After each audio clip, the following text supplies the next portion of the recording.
எல்லாருக்கும் வணக்கம். நான் Hema Subramanian. Welcome to home cooking Tamil. வெயிலுக்கு எப்போவுமே ஏதாவது ஜில்லுன்னு சாப்பிட தோணும். ஸோ இன்றைக்கி நான் உங்களுக்கு ஒரு அருமையான ரெசிபி காட்ட போகிறேன். இது தயிர் சேமியா. ஸோ யூஸ்வலாக நம்ம வீட்டில் தயிர் சாதம் செஞ்சு போர் அடிச்சிச்சுன்னா இந்த மாதிரி இன்ட்ரெஸ்டிங்காக டிஃப்ரெண்ட்டாக நம்ம ரெசிபி செஞ்சு என்ஜாய் பண்ணலாம். இந்த தயிர் சேமியா யூஸ்வலாக நான் நிறைய கல்யாண வீட்டில் சாப்பிட்ருக்கேன்.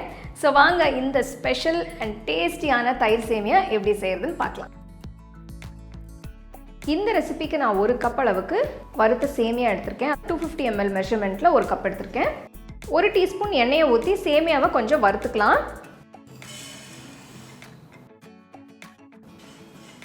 மீடியம் ஃப்ளேமில் வச்சு ஒரு 2-3 நிமிஷம் வறுத்தா போகிறோம். இது ஆல்ரெடி வறுத்த சேமியாவாக இருந்தாலும் கொஞ்சம் வறுக்கும்போது நம்மளுக்கு நல்லாயிருக்கும் ஃப்ரெஷ்ஷாக.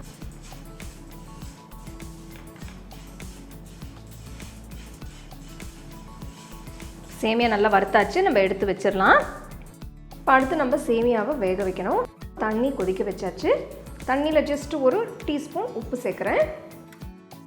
இப்போ வறுத்து வச்ச சேமியாவை கொதிக்கிற தண்ணியில் சேர்த்துடலாம்.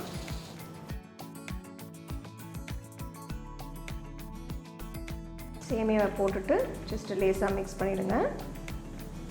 சட்டுன்னு ஒரு 2-3 நிமிஷத்தில் வெந்துடும்.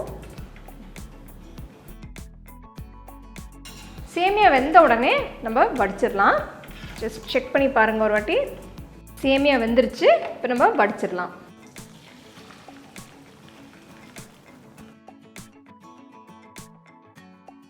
ஆறுற சேமியாவை இப்போ ஒரு பவுலுக்கு மாற்றிடலாம். ஃபஸ்ட்டு நம்ம ஒரு 1/2 கப் அளவுக்கு காய்ச்சி ஆற வச்சா பால் ஊற்றிக்கலாம். சேமியாவை கொஞ்சம் நல்லா மிக்ஸ் பண்ணிடலாம். பால் ஊற்றின உடனே நம்மளுக்கு பார்த்திங்கன்னா சேமியா நல்லா கொஞ்சம் உதிரியாக ஒட்டாமல் இருக்குது பாருங்கள். சேமியா பாலை இன்ஸ்டண்ட்டாக அப்சார்ப் பண்ணியாச்சு. இந்த ரெசிபிக்கு நான் 400 கிராம் அளவுக்கு ஃப்ரெஷ் தயிர் எடுத்திருக்கேன். தயிரை நல்லா விஸ்க் பண்ணணும். ஒரு விஸ்க் வச்சு நல்லா பீட் பண்ணிங்கன்னா உங்களுக்கு நல்லா க்ரீமியாக வரும். பாருங்கள் எவ்வளோ க்ரீமியாக இருக்குன்னு. தயிரை சேமியா கூட நல்லா மிக்ஸ் பண்ணிடலாம். வெயில் ஆரம்பிச்சிருச்சுங்க, பயங்கர சூடாக இருக்குது. ஸோ இந்த மாதிரி நேரத்தில் எப்போவுமே வீட்டில் தயிர் சாதம் செய்கிறதுக்கு பதிலாக இந்த மாதிரி தயிர் சேமியா செஞ்சு கொடுத்தீங்கன்னா பசங்களும் நல்லா ஜாலியாக என்ஜாய் பண்ணி சாப்பிடுவாங்க. இப்போ தயிர் போட்ட உடனே பாருங்கள் சேமியா நல்லா இழுத்துருச்சு. கடைசியில் இன்னும் கொஞ்சம் பால் போட்டோன்னா நல்ல க்ரீமியாக நம்மளுக்கு அந்த கன்சிஸ்டன்சி சூப்பராக இருக்கும். ஸோ நீங்கள் எவ்வளோ சேமியா எடுத்துருக்கீங்களோ அதுக்கேற்ற மாதிரி நீங்கள் அட்ஜஸ்ட் பண்ணிக்கோங்க. மொத்தமாக நான் 1/2 கப்பு அளவுக்கு தான் பால் ஊற்றிருக்கேன். பாருங்கள் நல்லா தளன்னு இருக்குது பாருங்கள். ஸோ நம்ம சேமியா ரெடி ஆகிடுச்சு.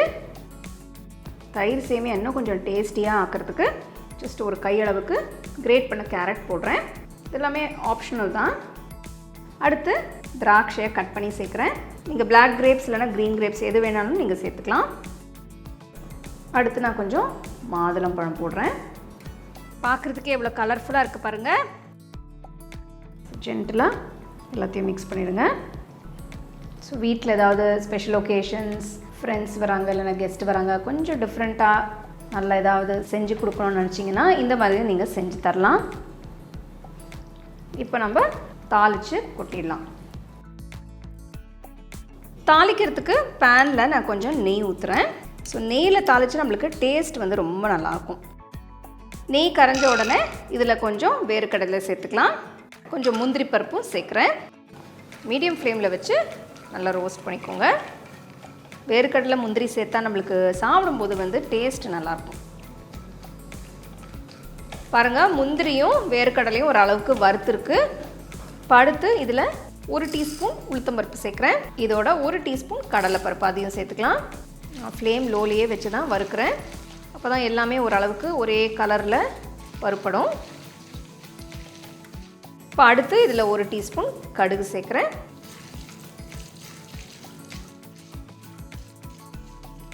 கடுகு பொரிய ஆரம்பிச்சிருச்சு. இப்போது இதில் ஒரு சின்ன துண்டு இஞ்சி பொடியாக நறுக்கி சேர்க்குறேன்.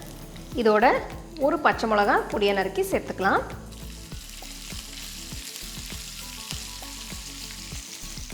ஸ்டவ் ஆஃப் பண்ணிவிட்டு ஒரு சிட்டிகை பெருங்காயத்தூள் சேர்த்துக்கலாம். இதோட கொஞ்சம் கருவேப்பிலை அதையும் சேர்க்குறேன். ஸோ நம்மளோட தாளிப்பு ரெடி. இது அப்படியே நம்ம தயிர் சேமியாவில் கொட்டிடலாம். ஸோ உப்பு நான் முதல்ல சேர்க்கலை, சேமியா வேக வைக்கும் போது தான் சேர்த்தேன். ஸோ இப்போ இதில் 1 டீஸ்பூன் அளவுக்கு உப்பு சேர்க்குறேன். ஸோ உப்பு போட்டு ஒரு வாட்டி நல்லா மிக்ஸ் பண்ணிடலாம். நீங்கள் டேஸ்ட் பார்த்துட்டு தேவைப்பட்டுச்சுன்னா இன்னும் கொஞ்சம் உப்பு சேர்த்துக்கலாம்.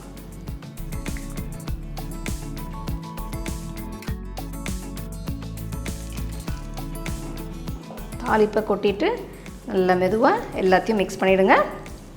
பாருங்கள், ரொம்பவே பிரமாதமான தயிர் சேமியா ரெடி. ஆஹா, நல்லா இந்த சம்மருக்கு ஜில்லுன்னு சாப்பிட்டா அமோகமாக இருக்கும். இந்த அடிக்கிற வெயிலுக்கு ஜில்லுன்னு 1 கப் தயிர் சேமியா யாருக்கு வேணும் எனக்கு கமெண்ட் செக்ஷனில் சொல்லுங்கள். இப்போ எனக்கு வேணும். ஸோ நம்மளோட தயிர் சேமியாவை இன்னும் டேஸ்டியாக அழகாக காட்டுறதுக்கு நான் இன்னும் கொஞ்சம் மாதுளம்பழம், கொஞ்சம் திராட்சை, அதே மாதிரி கொஞ்சம் முந்திரி பருப்பு அதையும் சேர்த்து நான் சர்வ் பண்ணுறேன்.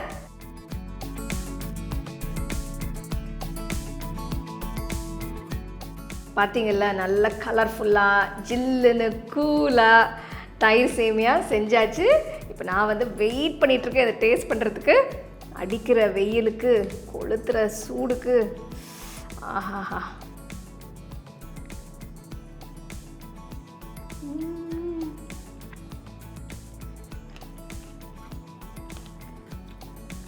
சூப்பராக இருக்குது.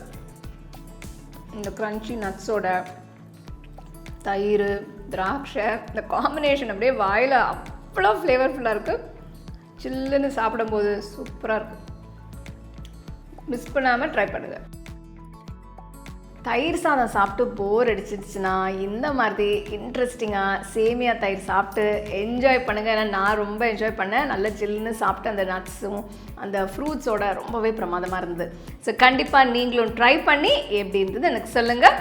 மீண்டும் இன்னொரு சூப்பரான ரெசிபியோடு உங்களை சந்திக்கிறேன். நன்றி, வணக்கம்.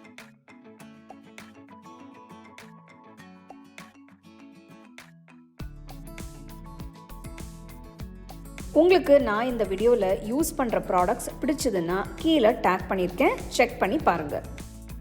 டீட்டெயில்டான ரெசிபிக்கு homecookingshow.in வெப்சைட்டை செக் பண்ணுங்கள். The second edition of the home cooking book is now available on Amazon as well as on shop.homecookingshow.in.